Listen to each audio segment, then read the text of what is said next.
Making friends can be hard once you graduate from school. You're no longer shoved into an enclosed space and handed common interests on a silver platter with a whole bunch of people your age.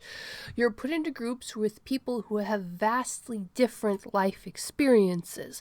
People who grew up wealthy, people who grew up poor, people who didn't get the same education that you did, people who got a way better education than you did.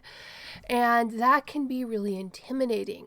And it's so easy just to get caught up in that loneliness and to get stuck in a rut. And when you strip away the kaiju and the superpowers and the mystery and the drama, that's what Kaiju number 8 is about.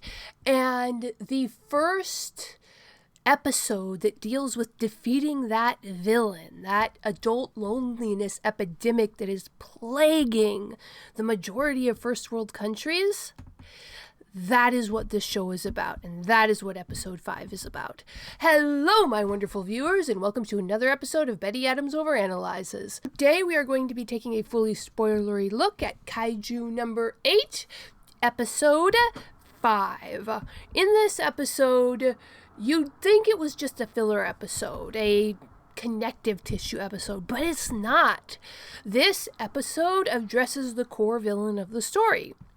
Now, there will be all sorts of spoilers, so I'm going to give you a chance to click away by telling you to go check out the links below the video to get yourself a copy of my books. Humans Are Weird, We Have the Data, a collection of short, absurd science fiction stories, or Flying Sparks, dragons, aliens, and things that go boom in the night. So, spoilers. We're going to jump right into it. In this episode, nothing happens. We get the connections building and growing between our main characters. We see friendships forming. We see pacts made, rivalries form. There's a lot of training. There's a lot of conversation. There's induction ceremonies. And when you lay it all out like that, when you take the bones of what happened and just lay them out in a row, it seems like it could be really boring, but it's not. In the first episode, we saw the biggest problem in Kafka's life. He was lonely. He was isolated. He was spending his evenings, even though he had coworkers, he'd spend his evenings drinking himself senseless in his apartment. He didn't do that every day, but whenever he got depressed, he did. He had no friends. Kafka was suffering from what a huge number of modern people suffer from. We live in the city, we live in our apartments, we have our jobs, we keep in touch with our family, but we have no friends, we have no community. And in here, we see these people coming together and building a community. For the younger members of the Defense Force, it's a logical progression of their lives. But for Kafka, who had sort of isolated himself from his communities for so many years, this was something wonderful, something that he actually pauses and sits up and takes notice of. He's like, I haven't done anything like this in years. Now, this focus that he hasn't done anything like this in years, it's very important. Just like when he said, Reno, it's okay to quit, but it's not okay to lie to yourself. He didn't say, this hasn't happened to me in years. He said, I haven't done this in years. In the modern day situations, there are communities to join. There are book clubs, there are bowling clubs, there are religious communities. You can go out and find your people, but it takes effort. It takes physically lifting yourself up out of that rut and going out and achieving your dreams just like Kafka did. And the core message of this episode, in my opinion, is that when you reach out, when you go out and actively look for and find your community, and you might fail a couple times, it will be there to reach you, because that is human nature, to reach out soul to soul and make those connections. And we see connections being made across different divisions, social divisions. You have Kafka. He's an older guy. He's half again Rino and Kokoru's age. And Rino and Kokoru grew up in very different situations. Kokoru was obviously very privileged. She's got a personal butler, Sebasu, who follows her around and drives her everywhere. And I really wonder what Sebasu thought he was doing at that place. And Rino, he had to work a part-time job to gain experience to apply for the Defense Force because that was all he had going for them. But all of them are going out of their way to reach out and make connections. Kokoru obviously has a pretty big reason to. And other than that, there were just a bunch of small funny things. There is the restaurant they go to. It's Benny's. And it's clearly made to look like either a Denny's or a Wendy's, but it has a reindeer Santa Claus theme. Now, Santa's really big in Japan. If you know anything about Japanese otaku culture, you know that. But that made me laugh because when I was just out of university, I got a job at the Wendy's in North Pole, Alaska. And that Wendy did have a reindeer and Santa Claus theme. It's the North Pole, obviously. Christmas decorations all year round. So I thought that was a funny little coincidence.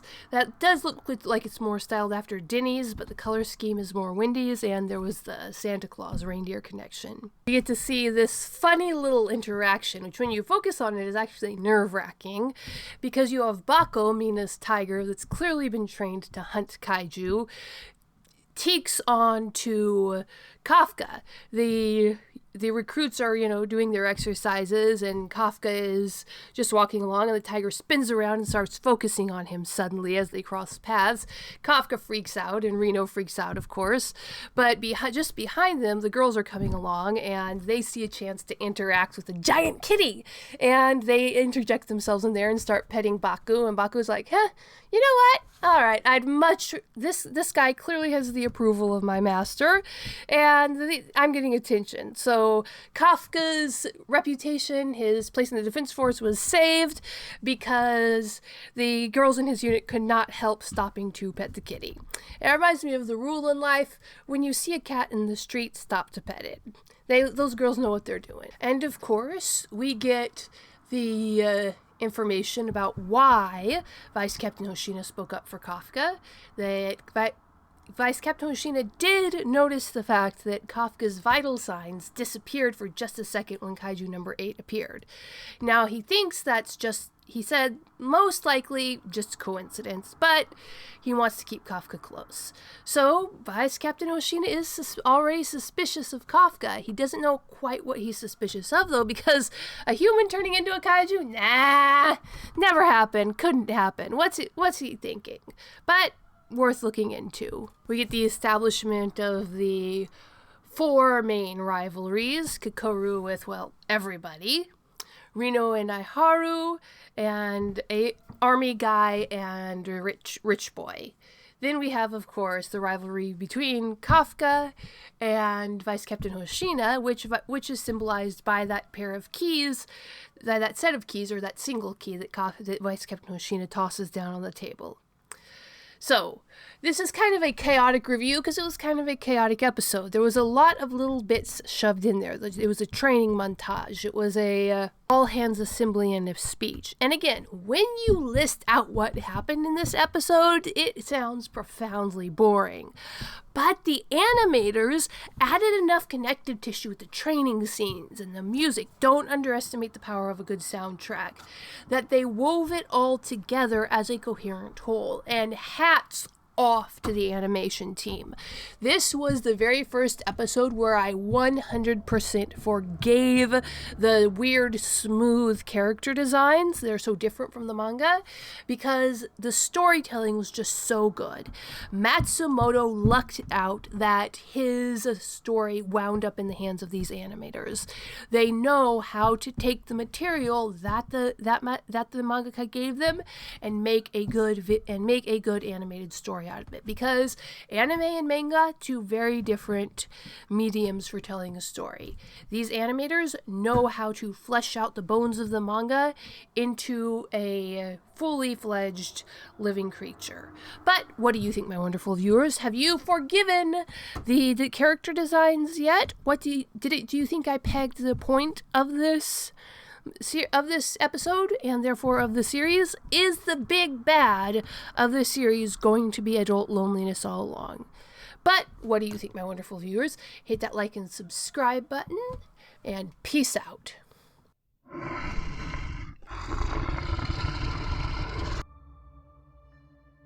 Drake McCarty's leg was shattered, deep in the wilderness. As the flash flood closed over him, something alien pulled him from the waters. A military base that shouldn't exist. An ancient warrior with secrets of his own. Drake returns to his family with a whole leg and the burden of a secret he doesn't understand. In the forest around them, someone is watching, and something followed him home.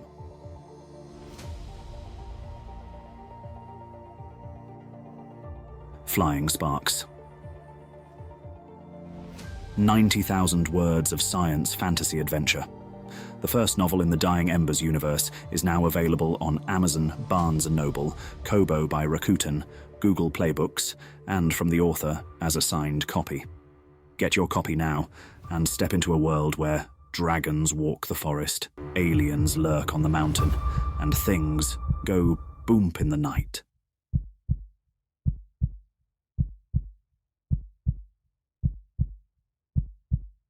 Escape into another world with the writings of author Betty Adams. Two worlds, one of utter absurdity, one of dramatic tension, both alike in aliens absolutely astounded by human behavior. Humans are weird, short, absurd science fiction stories. Flying sparks, dragons, aliens, and things that go boom in the night. Books available on Amazon, Barnes & Noble, Kobo by Rakuten, Google Play Books, and at authorbettyadams.com for a signed copy.